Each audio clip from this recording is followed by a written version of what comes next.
Productivity has become an addiction on our society. When we make our self-worth dependent on what we try to accomplish or do, we then try to do as much as we possibly can.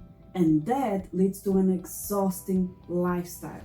And I call this a disease because it started when we were kids, and now as adults, we see only videos of people saying that doing nothing makes you weak and a failure. But look at what we call doing nothing. Sleeping, resting, that's the biggest one, watching TV, being in bed all day, taking days off, and so on. But how will you have a clear mind and a relaxed body if you don't enjoy all the things that life has to offer?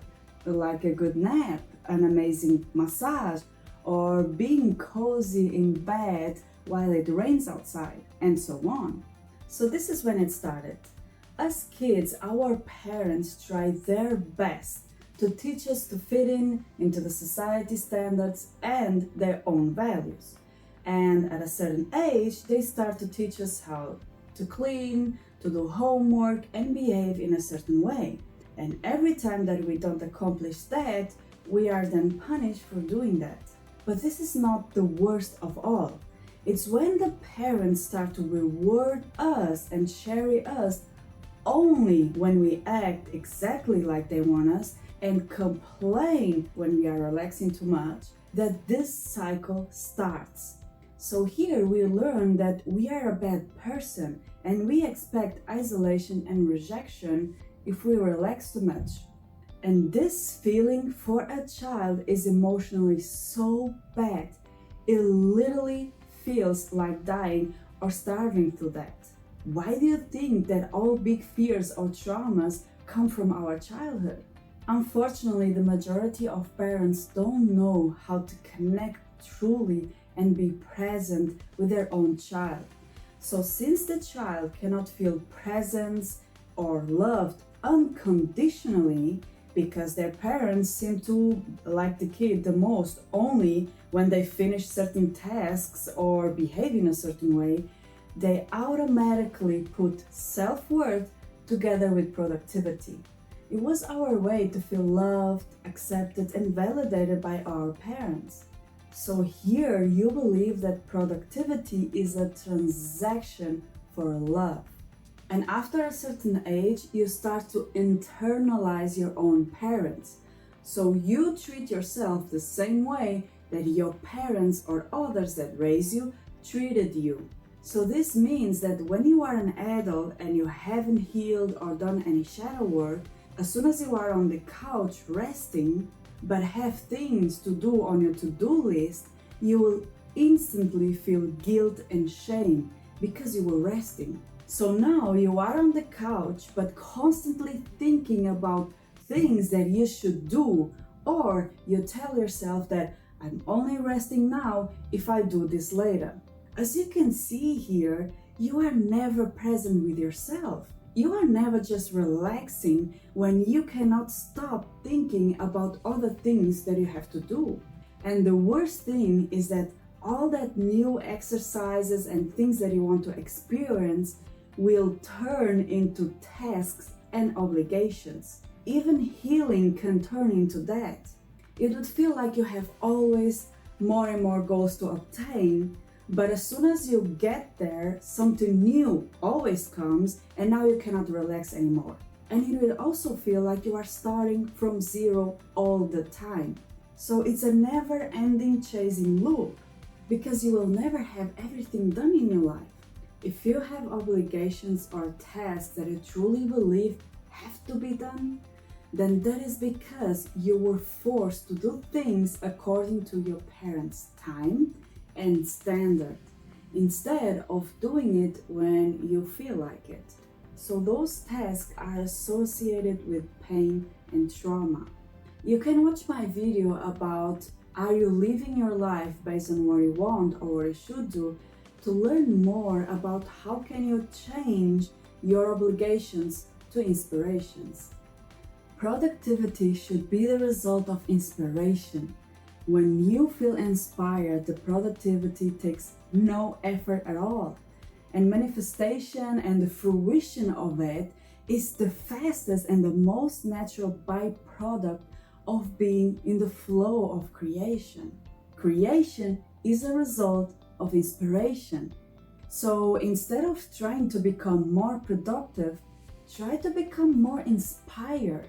If you are working on a job that you don't like that much, just so you can earn more money, then that means that you are looking for external reward and motivation, like your parents taught you to.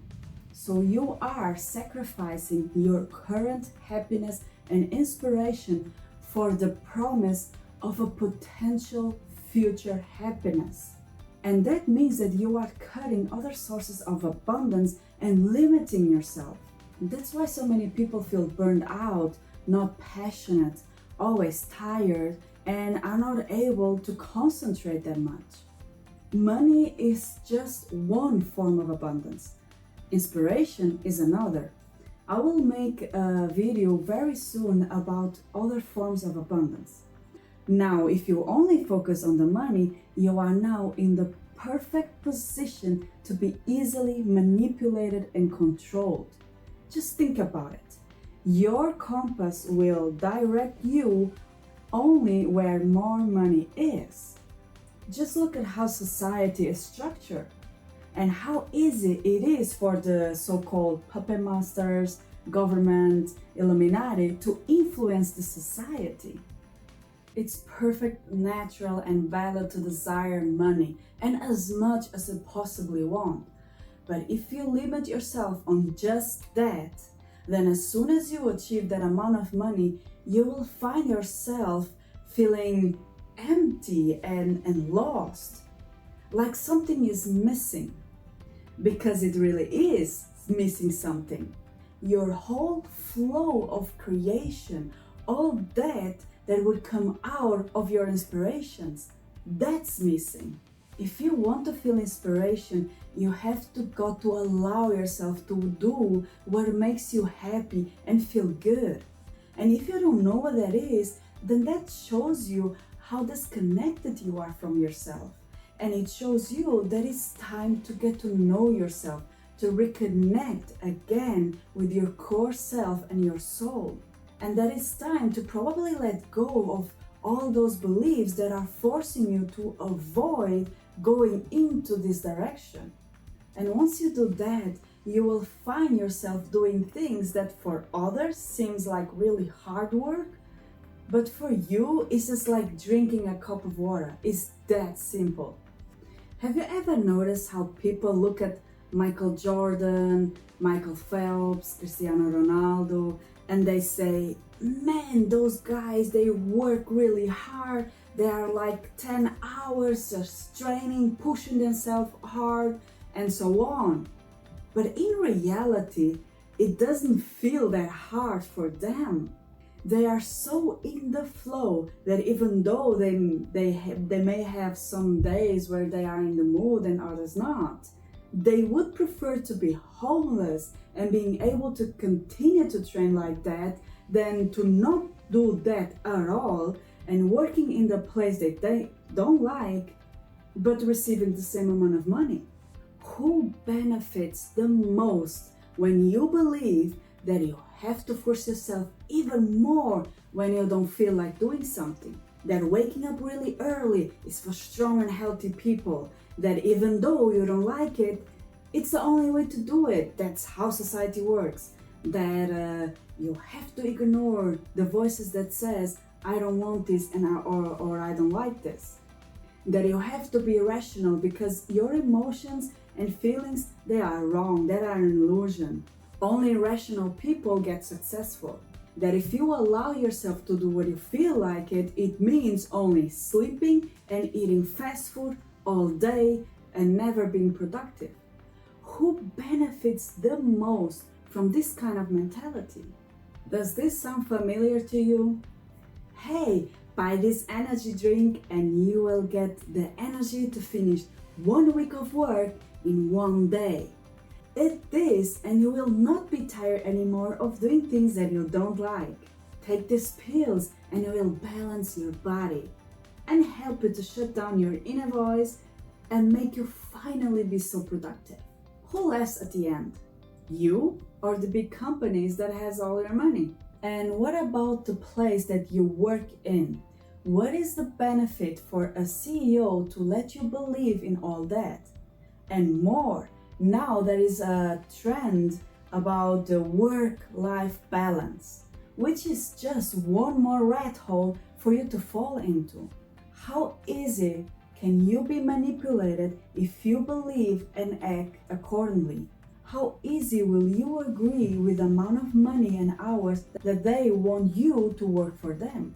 I don't know if you ever realize this, but the majority of owners of big and average companies, they are narcissistic people. And what is the biggest trait of a narcissist? They manipulate people without caring if that will hurt them or not, just so that they can get what they need, because they grew up never learning how to connect with people or getting their needs met directly.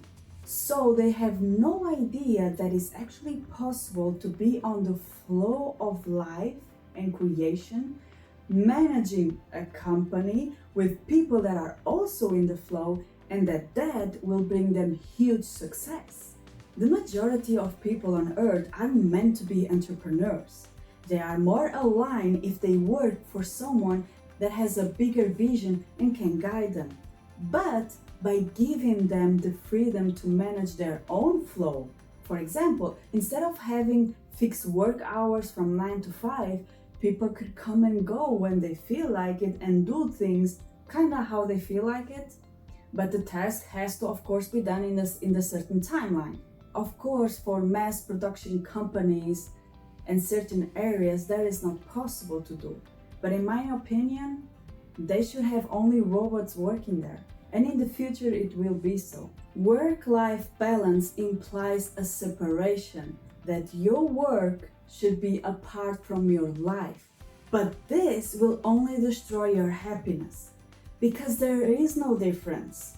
Just think about it. You dedicate 8 hours of your day to work in a place that you don't even like that much, instead of being with your kids or friends and do what you feel inspired so. So this means that you are dedicating your life and freedom to do that work because of the belief that you have that without money you cannot achieve anything. So it is a big part of your life. But believing in a work-life balance helps you to accept that it is okay to work the majority of your day and years on something that you don't enjoy. It kind of helps you to be able to carry the pain with you without going crazy all the time. I'm not going to give you some tips on how to be more productive because there is so much information about that on the internet already, and because I know that once you live your life based on what you feel like doing and are excited about every day, productivity will never be an issue. But if you try some tips you see on the internet, try to see all those different ways on being more productive, like going to a supermarket. When you see people saying, this is how your morning routine should look like, or this is how your diet should be, or this is the way on losing fat, always be careful when someone says that this is the only way on doing something, because there is never just one way on doing something. Although the way that I eat, exercise, or do something fits perfect for me, it might actually be damaging if you do the same. So think as like going to a supermarket and you see the cheese section, the bread and the yogurt section. As you can see, there are different types and flavors of all that. And even though you might already have your favorite one, but maybe today you see another one that may catch your interest. So you take that also with you and you try it out to see if you like it. So instead of blindly believing that to be successful, you have to wake up at 5 a.m., have this amount of money, have to finish all these tasks, have to own a company, have to eat only this and work out only like this, and so on. See those tips and the way that others live their life and do things as a new product on the shelf that you might like it once you try that. If you have this kind of an open mind, you will not only enjoy those new things and be open to new ideas, but you will also be less afraid of changes, and your life will never get boring because there will always be something new to learn, to try, and to experience. You have to find your own way on what is best for you, and that will also give you more power and confidence and freedom over your own life. It's up to you to decide how you want to live your life.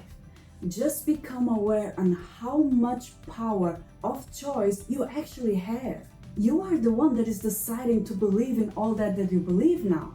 Even though you feel pain, which means that you are maybe not aligned and listen to yourself, but still you choose to carry that pain and do all that in the way that you are doing now.